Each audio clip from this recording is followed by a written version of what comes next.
오늘은 진짜 선물은 따로 있습니다 라는 제목으로 함께 말씀을 나누겠습니다. 요즘같이 전쟁 같은 시기가 있을까 싶습니다. 한번 보세요. 우리나라 같이 작은 나라에서조차도 이 확진자가요, 코로나 확진자가 하루에 수십만 명이 나올 정도가 됐으니까 이건 우리 상상하지도 못했던 거 아닙니까? 한간에 어떤 분들은 더 이상 통제할 수 없는 상황이니 모조리 확 걸려서 집단 면역 체제로 들어가자.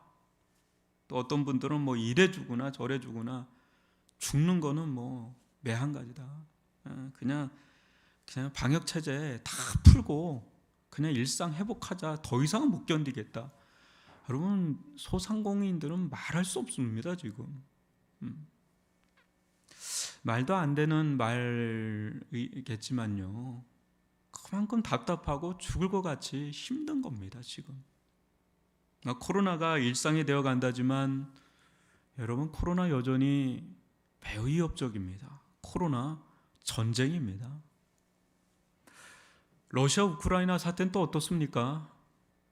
2차 대전 이후에 유럽 영토 내에서 벌어지는 최대 전쟁이라고 하죠.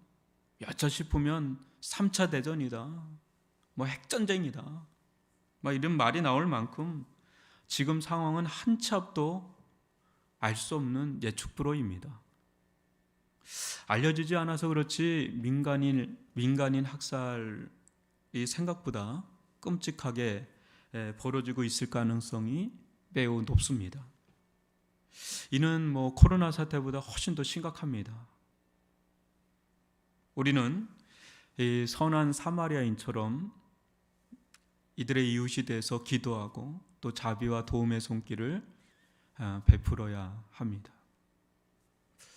이런 와중에 우리나라는 또 국가에 큰일을 할 수 있는 대선 치르고 있습니다. 이미 사전 투표 들어갔고 이제 내일 모레면, 수요일이면 또 대선 선거일이죠. 누가 되든 간에 우리나라 향후 엄청난 변화를 맞이하게 될 것이 분명합니다. 시대적 흐름도 있고 진보와 보수가 이처럼 양분화된 적이 없을 만큼 불열 양상이 심하죠. 코로나, 러시아 우크라이나 사태, 대선, 이런 외부적 요소들이 우리 삶에 영향을 미칠까요? 미치지 않을까요? 아마 크고 작게 영향을 미칩니다. 이때 중심을 잘 잡지 못하면 굉장히 혼란스러울 수가 있습니다. 우리는 그 어느 때보다도 정신을 바짝 차리고 기도해야 될 때를 지금 살고 있습니다. 그런 점에서 저는 성경에 수많은 말씀들이 있지만 오늘 여러분과 나누는 이 말씀보다 더 중요한 말씀이 있을까? 이 말씀을 더 잘 깨닫고 붙잡아야 할 말씀이 있을까 싶을 정도로 이 말씀 몇 주 더 나갈 수도 있습니다. 굉장히 중요한 말씀이에요. 여러분들이 이 말씀이 얼마나 놀라운 말씀인지 깨닫는다면 또 세월이 흐를수록 이 말씀의 중요성을 더 깊이 깨닫는다면 하늘이 열리는 경험을 할 겁니다. 아울러 그 신앙의 어떤 신비가 있거든요. 이 복음의 그 아름답고 청량할 수 없는 은혜의 그 비경이 있는데 그걸 보게 될 겁니다. 이 말씀을 깨달을수록. 알죠? 이 말씀 알 거예요. 근데 더 깊이 깨달을수록 더 다른 세계가 열리는 거죠. 엄청 중요한 말씀이에요. 그때 우리는 이 세상에서 일어나는 그 수많은 일들, 좀 전에 말씀드렸던 코로나, 또 러시아 우크라이나 사태, 또 대선, 그 이후 이런 일들이 중요한 일들이죠. 너무 중요한 일들이긴 하지만 그것과는 차원적으로 비교할 수 없이 더 중요한 사안에 눈이 떠질 것입니다. 그것은 지난주에도 말씀드린 것처럼 하나님의 나라입니다. 그렇습니다. 이 시대 우리 만났다면 나라 얘기하잖아요. 나라가 어떻고 러시아가 어떻고 나라에 대해서 관심 없는 자들이 없잖아요. 지금은 2030 MZ 세대도 엄청 관심이 많거든요. 근데 정작 하나님의 나라에 지대한 관심을 쏟는 자들은 드뭅니다. 그러나 여러분들이 주의 깊게 성경을 읽어가다 보면 하나의 거대한 물줄기를 보게 될 것인데 그것이 바로 하나님의 나라입니다. 이는 하나님께서 정말 이루시려고 하는 계획이고요, 정말 우리에게 주시려고 하는 최고의 선물입니다. 그런데 누가 이 놀라운 은혜의 선물을 기업으로 받을 것인가? 이것이 오늘 여러분과 나누는 이 말씀에 나옵니다. 그러게 아무 생각 없이 스쳐 지나가듯 읽었을지 모를 이 말씀에 수많은 신약 성경의 저자들이 한참을 머물러 살펴봤던 것이고요, 구약 말씀 중 가장 크게 주목했던 말씀이 바로 오늘 여러분들과 함께 나누는 그 말씀입니다. 그것이 무엇인지요? 바로 6절 말씀입니다. 지난주는 이 부분을 거의 다루질 않았어요. 너무 중요해서. 이 말씀은 성경 구절 중 제가 생각할 땐 가장 위대한 구절 중에 하나라고 할 수가 있겠습니다. 한번 다 같이 읽어보겠습니다. 시작. 아브라함이 여호와를 믿으니 여호와께서 이를 그의 의로 여기시고. 여러분도 아시다시피 아브라함은 어느 지점에 와서 한계를 느꼈습니다. 그때 하나님과 충돌을 했죠. 도저히 하나님의 인도하심을 이해할 수도 받아들일 수도 없는 그런 상황에 그냥 딱 직면한 거죠. 무엇입니까? 무엇인가 해주실 것 같이 말씀하시는데 어느 순간 가면 해주는 것이 아무것도 없는 겁니다. 처음 그분을 만나고 따랐을 때만 해도 비록 75세 노령이지만 나름 희망이 있었던 거야, 아브라함이. 그런데 어느덧 세월이 10년이 훌쩍 지나서 85세가 되니까 75세는 그나마 좀 낫던 거죠. 청춘이에요, 그나마. 아브라함은 10년이 지난 지금 이 시점에 급격하게 마음이 꺾여버립니다. 이게 현타라고 하죠, 요즘에. 현실 자각이 되는 거죠. 아무래도 자식은 어려울 것 같은 것입니다. 여지껏 내가 무슨 짓을 하고 살았나? 멀쩡히 잘 살던 그 고향까지 버리고 또 머나먼 타향살이를 하면서 괜한 헛된 짓 한 건 아닌가, 헛짓한 건 아닌가, 이 회의감이 들었을 겁니다. 내가 여지껏 바라지 말 것을 바랬나? 헛바람을 켰나? 그런 회의감이 막 드는 거죠. 자신에 대한 절망은 곧 하나님을 향한 원망으로 바뀝니다. 주 여호와여, 무엇을 내게 주시려 하나이까?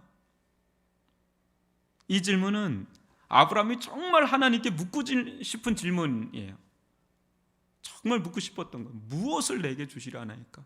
정말 몰라서 그런 것도 있고, 동시에 자기가 원하는 것은 따로 있습니다라고 답변하는 질문이기도 합니다. 저 원하는 것 이거예요! 이런 거죠. 아브라함의 소원은요, 복잡하거나 특별한 게 아니에요, 여러분. 아주 평범하고 그냥 단순한 겁니다. 우리가 다 아는. 그러나 이때부터 하나님께서 주시려고 하는 것과 자신이 원하는 것 사이에 무엇인가 핀트가 맞지 않음을 느끼기 시작합니다. 뭔가 다르다는. 하나님과의 관계에 있어서 이런 지점은 아브라함뿐 아니라 어느 누구라도 겪을 수 있는 지점이에요. 내가 원하는 게 있고 하나님이 주시려고 하는 그 핀트가 어긋나는 그런 지점이 있죠. 우리는 저마다 강렬하게 기대하는 것이 있습니다. 근데 하나님도 강렬하게 원하는 것이 있습니다. 누가 이길까요? 맞으면 모르는데 안 맞으면 누가 이길까요? 하나님이시죠. 하나님 누가 이기겠어요? 하나님 절대 지지 않습니다. 여러분, 우리가 가장 강하게 원하는 대부분의 것들 무엇이죠? 짧게 얘기하면 현실 세계예요. 이 현실에서 필요한 것들. 저도 그래요. 아마 여러분들도 그럴 거예요. 그런 거 강렬하게 원하죠. 반면 하나님께서 강렬하게 원하는 것은 무엇일까요? 현실 세계를 완전 부정하진 않지만 하나님의 나라입니다. 현실 세계와 하나님의 나라가 다른 만큼이나 하나님과 우리도 너무 다릅니다. 영적 동상이몽. 지금 하나님과 아브라함 사이의 동상이몽이거든요. 우리도 그럴 수 있어요. 이를 좁히는 길이 있어요. 아주 좁히는 길이 있는데 그 유일한 길이라고 할 수 있어요. 그것이 오늘 다루게 될 아주 중요한 주제인데요. 바로 믿음입니다. 아브라함의 믿음. 그런데 여러분, 우리가 살펴봤던 창세기 15장 1절부터 7절 말씀을 살펴보면 무엇인가 이상한 느낌 여러분 받지 않습니까? 저는 굉장히 이상하던데요. 1절부터 7절을 쭉 읽어가면 예민하신 분들은 어느 구절이 유독 마치 못이 이게 삐져나온 것처럼 문맥상 전혀 어울리지 않고 삐져나온 것 같은 그런 말씀 한 구절을 발견하게 될 겁니다. 그것이 바로 오늘 살펴볼 6절 말씀. 뭔가 이게 안 맞아요. 갑자기 아브라함이 믿는다고 그러고 또 하나님은 그것을 의로 여긴다고 하는데 이게 갑자기 무슨 말인가 싶은 거예요. 지금 상황에서 믿는다는 것이 그리 대단한 일인가 싶고요. 또 이 상황에서 의로 여겨준다는 것이 그리 필요한 일인가 싶은 거죠. 1절부터 쭉 내려갈 때 여러분 6절을 빼고 한번 읽어 보십시오. 훨씬 더 자연스럽고 매끄럽게 잘 이어집니다. 근데 6절 말씀은 생뚱맞은 말씀처럼 전혀 어울리지가 않아요. 여러분 잘 보면 여러분 그렇기 때문에 이 부분이 그렇게 중요한 겁니다. 탁 튀어나오게 뭔가를 하나님이 탁 하신 거예요. 하나님 이 대목에 매우 중요한 메시지를 심어 놓으셨습니다. 그것이 바로 믿음과 의로 여긴다는 개념이에요. 이 개념이 성경에 최초로 여기 나옵니다. 지금 하나님과 아브라함 사이에는 이런 개념들이 오고 갈 분위기 아니란 것 좀은 여러분 좀 아시잖아요. 그죠? 지금 하나님과 아브라함 사이에 중대 사안이 뭐겠어요? 이게 아니에요. 이 얘기가 아니라 자식을 줄 것이냐 말 것이냐 주면 얼마나 줄 것이냐 언제 줄 것이냐 이런 이제 합의가 다시금 도출돼야 되는 그런 아주 그런 시기예요. 좀 더 나간다면 땅을 줄 것이냐 말 것이냐 준다면 얼마나 줄 거냐 언제 줄 거냐 요런 얘기가 지금 굉장히 중요한 얘기로 될 상황이지 갑자기 뚱딴지 같이 믿는다 의로 여긴다 이런 말이 오고 가는 건 여기 좀 이상하잖아요. 이상한 좀 또 그리고 무슨 말인지 모르겠어요. 또 믿는다 의로 여긴다 이게 무슨 말인지 와닿지도 않고 그래요. 분위기가. 근데 굉장히 중요한 주제예요. 지금 6절 말씀은 너무 중요한 주제예요. 여러분 이것을 풀 수 있는 키, 열쇠 그거는 지난주에 말씀드렸던 하나님의 나라입니다. 분명 아브라함은 하나님께서 하시는 그 모든 말씀들을요, 우리처럼 밝히 알지를 못했어요. 말씀을 이렇게 받았지만. 그가 뭐 처음에 자녀에 대한 약속도 받고 땅에 대한 약속을 받을 때만 해도 뭐라고 생각했어요? 당시 뭐 사람들이 생각할 수 있는 수준의 그런 생각 아니겠어요? 뭐 자식 많이 주겠다, 뭐 땅 주겠다, 그 정도로 생각을 했겠죠. 뭐 우리들 중에도 아마 그렇게 생각하는 분들이 또 있을 수 있어요. 아브라함 좋겠다, 자식 약속 축복의 말씀 받고 땅 축복 말씀 받고, 야 부동산 터지겠다, 대박 나겠다, 뭐 이런 걸로 받아들이는 분들도 꽤 많을걸요. 그러나 시간이 지나면서 그는 우리들이 보통 생각하는 자녀가 아닌 무엇인가 다른 성질의 자녀, 땅도 우리가 생각하는 땅 정도가 아닌 무엇인가 다른 어떤 개념의 땅이라는 것을 조금씩 알게 됩니다. 그러나 우리가 아는 것만큼 다 밝혀지지 않는 시대에 살았기 때문에 전부 다 알 수는 없었겠지만 점점 더 알아가요. 상당히 많이 알아갑니다. 후에 가면. 그러나 하나님의 계시의 말씀이 다 주어진 우리들은 이제는 뭐 성경 다 주어졌잖아요. 이제 알죠. 다 알죠. 우리는 뭐예요? 아브라함에게 약속한 자녀가 어떤 자인지, 어떤 자들인지, 또 아브라함에게 약속한 땅이 어떤 것이라는 걸 이제 우리는 다 알죠. 여러분, 무엇입니까? 여러분, 그거 뭐죠? 우리하고 상관없다고요? 아브라함 참 좋겠다? 우리와 상관없다? 아니죠. 이를 가장 잘 파악한 사람은 여러분 사도 바울입니다. 갈라디아서 3장 6절로 9절은 지금 우리가 살펴보는 이 창세기 15장 6절을 가장 잘 해석한 겁니다. 한번 교독으로 읽어볼까요? 아브라함이 이 부분 나오죠. 하나님을 믿음에 그것을 그에게 의로 정하셨다 한가 같으니라, 이 말씀을 인용하면서 어떻게 해석하는지 7절을 읽어주세요.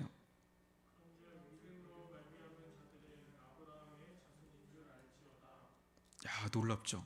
믿음으로 말미암은 자들은 아브라함의 자손인 줄 알죠다. 이 완전히 자손에 대한 개념이 확 달라지죠. 8절 읽을게요. 또 하나님이 이방을 믿음으로 말미암아 의로 정하실 것을 성경이 미리 알고 먼저 아브라함에게 복음을 전하되 모든 이방인이 너로 말미암아 복을 받으리라 하였느니라.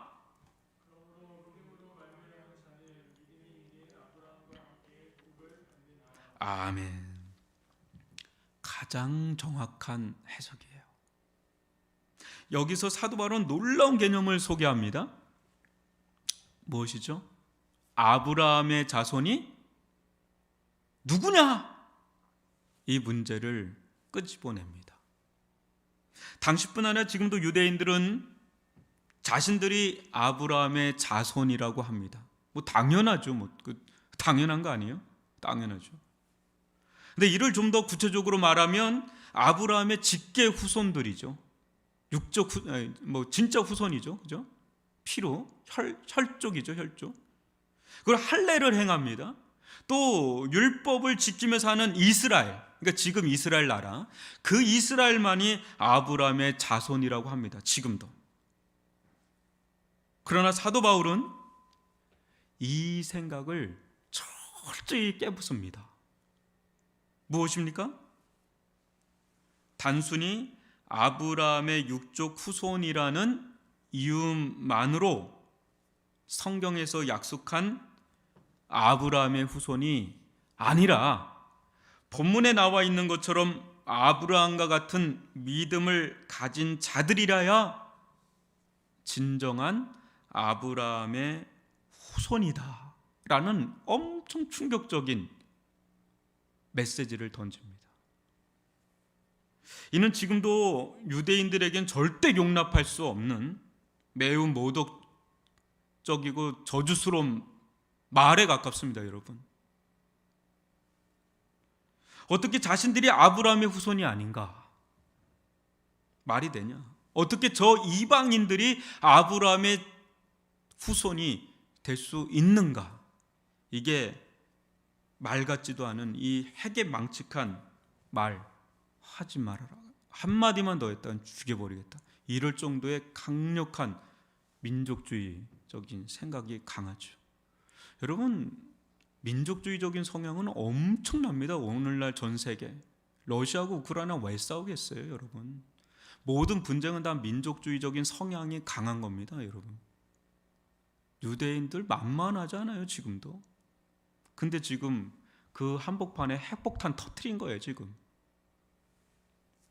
그러나 구약 성경을 유심히 보시면 하나님께서 이 부분에 대해 이스라엘에게 얼마나 많은 힌트를 주셨는지 모릅니다. 최종 계시자로 오신 예수님은 아예 대놓고 이 부분을 말씀하셨다가 십자가에 못 박혀 죽으셨죠. 굉장히 너무나 민감한 부분을 건드렸기 때문에. 예수님께서 한번 보세요. 믿음 좋은 로마인이에요. 로마 백부장을 보시고 말씀하신 장면을 기억하실 것입니다. 마태복음 8장 10절로 12절인데요. 교독으로 읽어봅니다. 예수께서 들으시고 놀랍게 여겨 따르는 자들에게 이르시되 내가 진실로 너에게 이르노니 이스라엘 중 아무에게서도 이만한 믿음을 보지 못하였노라.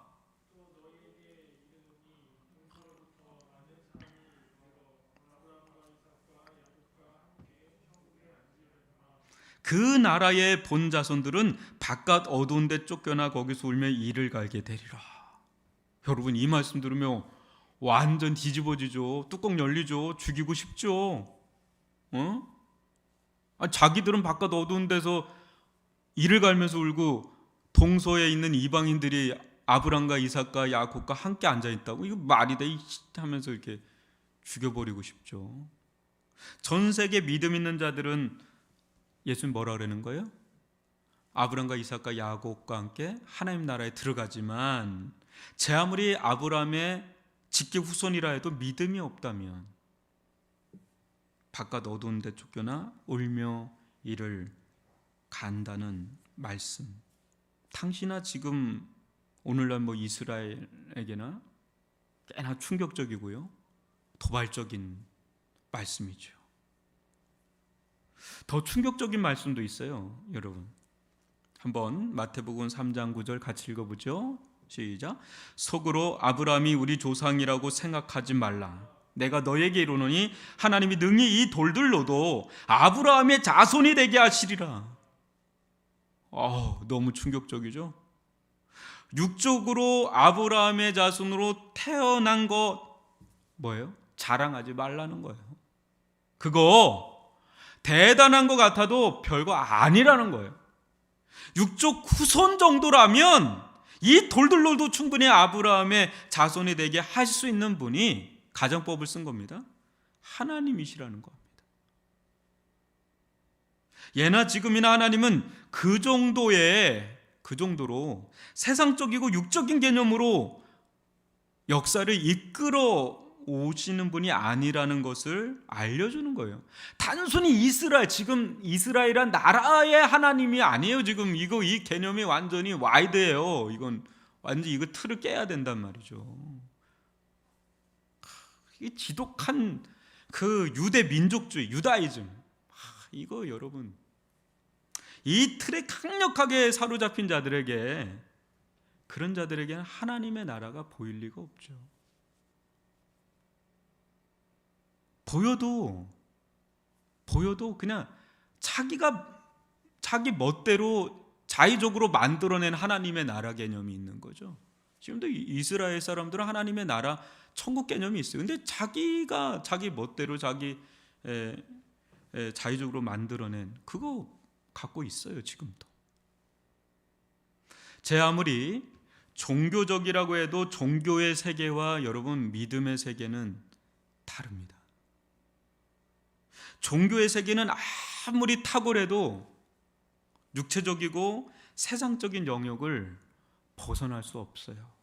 뿌리가 나니까, 우리니까. 세상 어떤 틀보다요, 오히려 종교가요, 여러분 어떤 틀보다도 더 육적일 수도 있고 세상적일 수도 있다는 거 아시나요?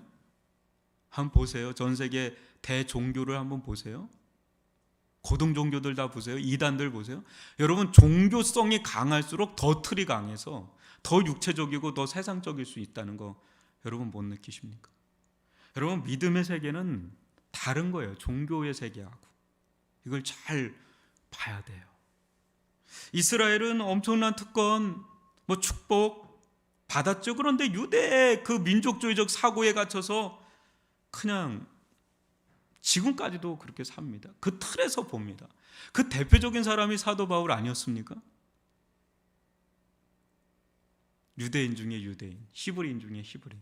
그러니 예수님의 진 면목이 보일 리가 없었죠. 그의 눈에 다 그냥 멸절해야 될, 그냥 없애야 될 그냥 그런 존재로 여겼죠.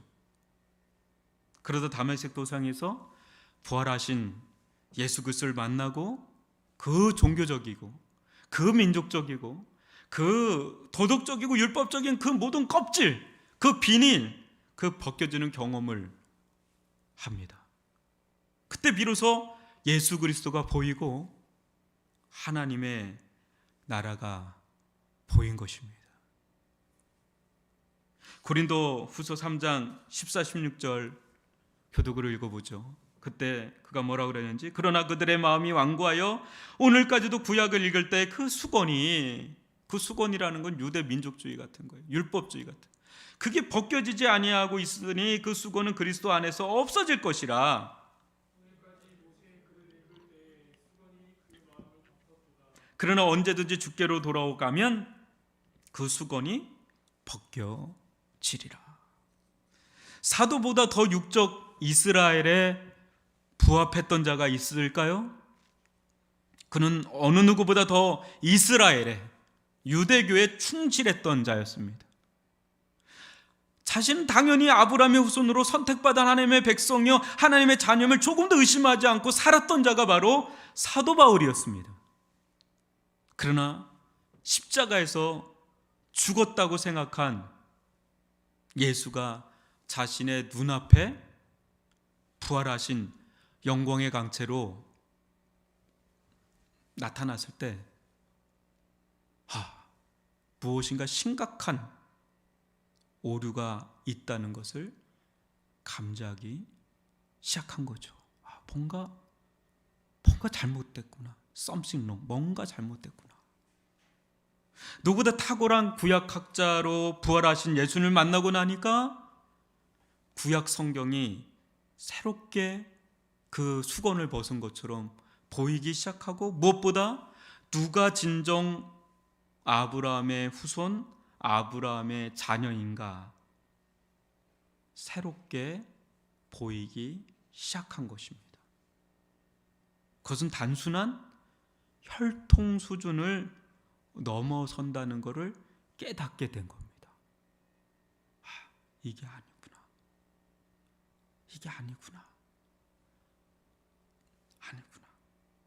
예수님께서 그토록 진정한 아브라함의 자녀 문제를 언급했는지, 왜 그렇게 언급했는지 비로소 이해되기 시작한 것이죠.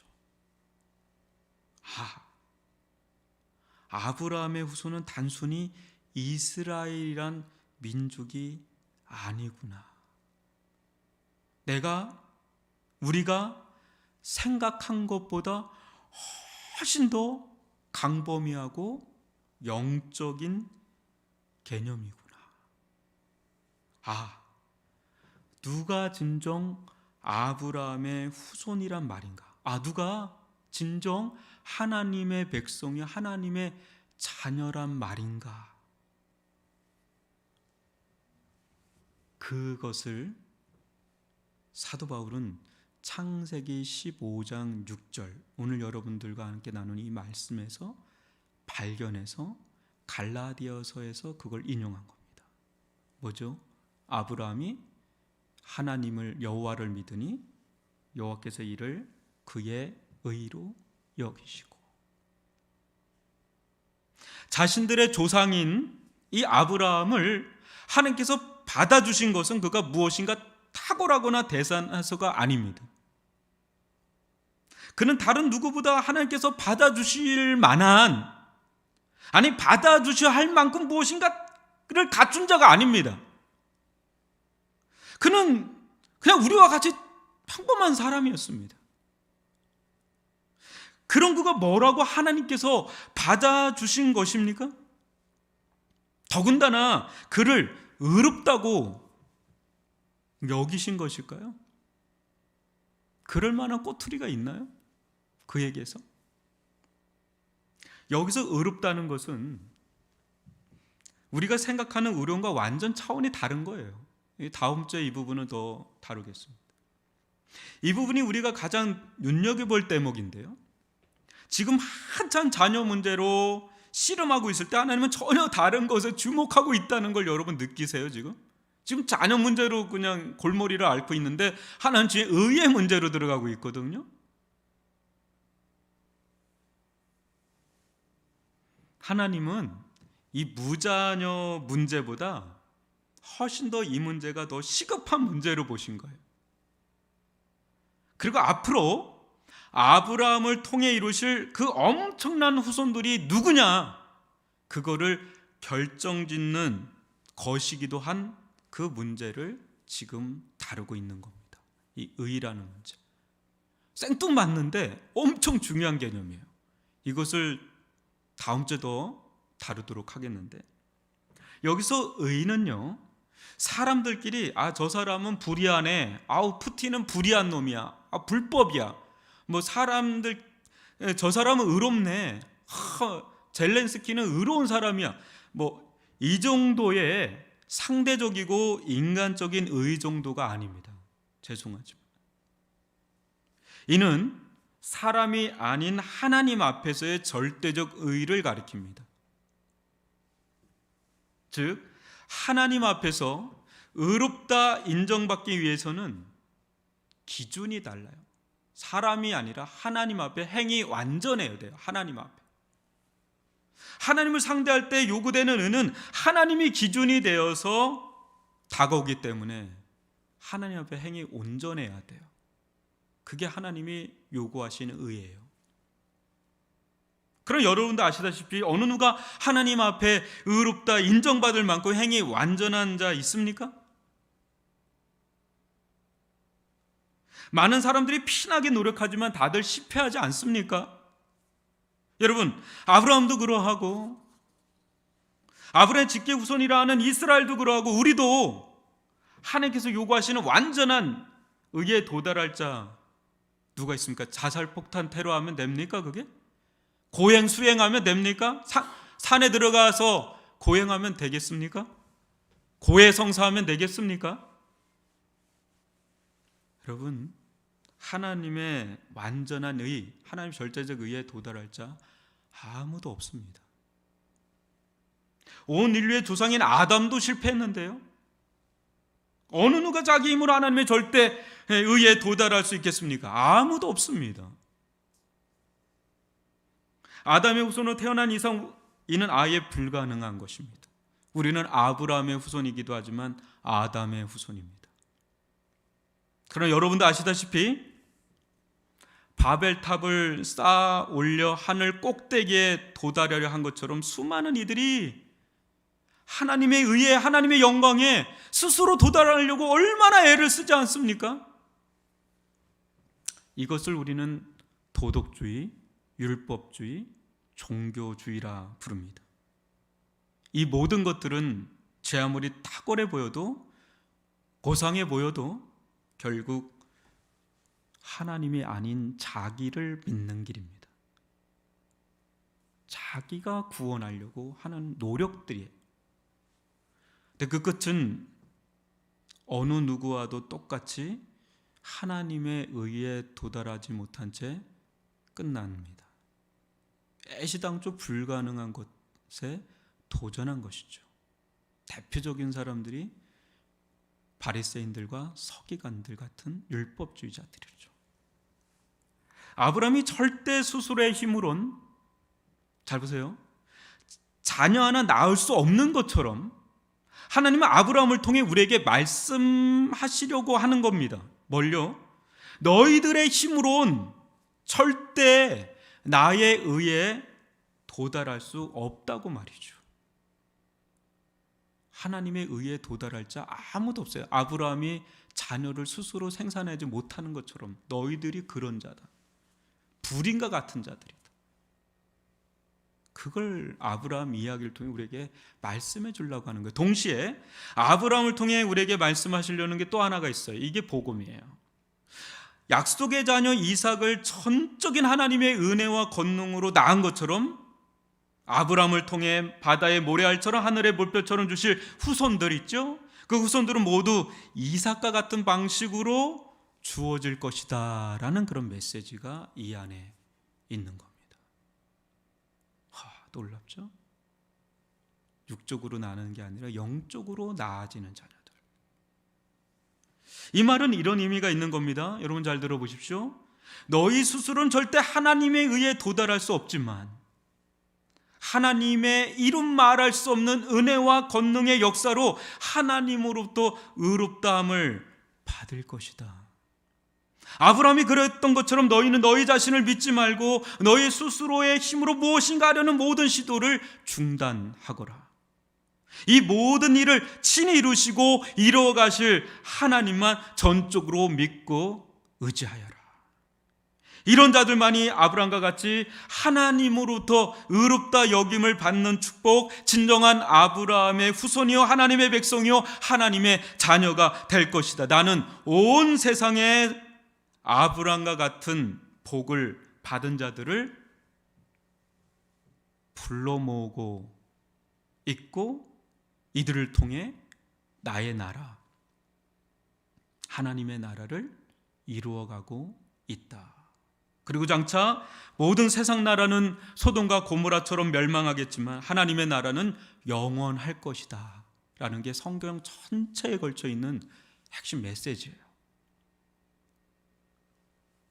사랑하는 성도 여러분, 아브라함을 통해 주시고자 하는 복은 우리가 생각할 수 있는 정도의 그냥 땅, 자녀 그거 아닙니다. 이는 매우 영적인 축복입니다. 하나님은 아브라함의 자녀가 아닌 하나님 당신의 자녀를 원하셨던 것입니다. 실상 무자는 아브라함이 아닌 하나님이셨던 것입니다. 실상 무지, 땅이 없었던 분은 아브라함이 아니라 하나님이셨던 것이죠.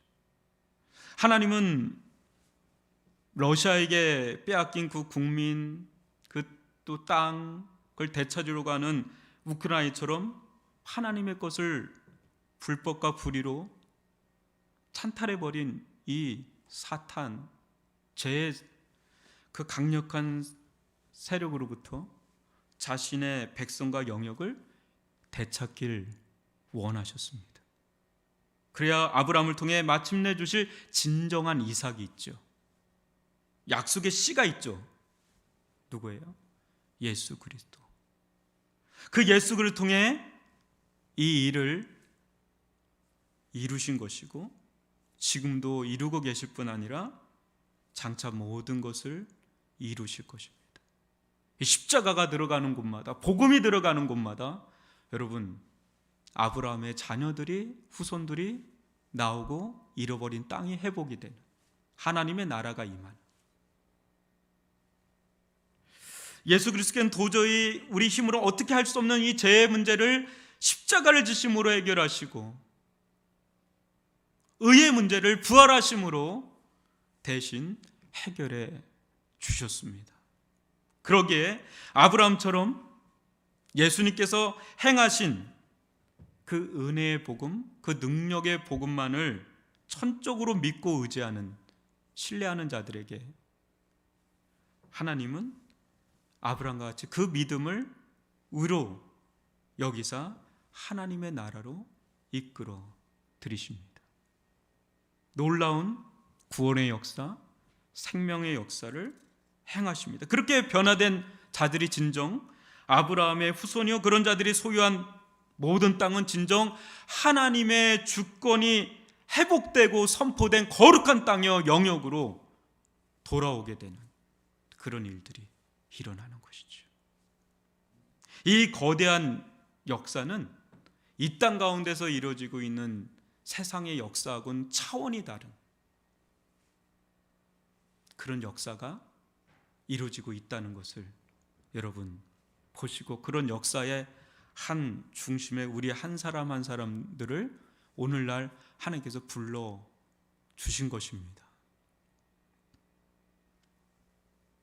아브라함이 서운해하고 속상해하더라도 하나님은 정말 아브라함을 사랑하사 주시고자 하는 바를 주시려고 이끌고 계셨던, 단순히 자녀, 땅이 아니라 그보다 더 차원이 다른 그런 자녀, 땅에 대한 진짜 주고 싶었던 하나님의 나라, 그렇게 이끌어 가고 있었다는 걸 아브라함은 나중에서 서서히 깨달아갑니다.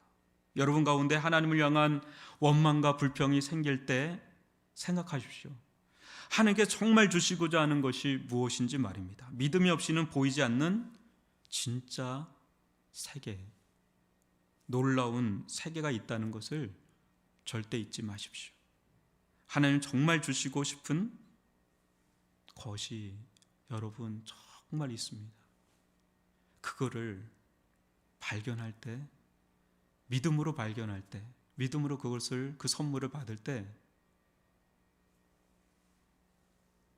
다른 세계가 보이는 거예요. 이 땅에, 이 세상 나라에서 이루어지는 걸 넘어서서 또 다른 진짜 세계가 있다는, 진짜가 있다라는 것을 보게 되고 그 길을 가게 되는, 그런 아브라함의 진정한 후손이 되는, 자녀가 되는 그런 은혜를 누리고 더 풍성히 누리게 될 것입니다. 이런 은혜를 함께 누리시기를 주님의 이름으로 축복합니다.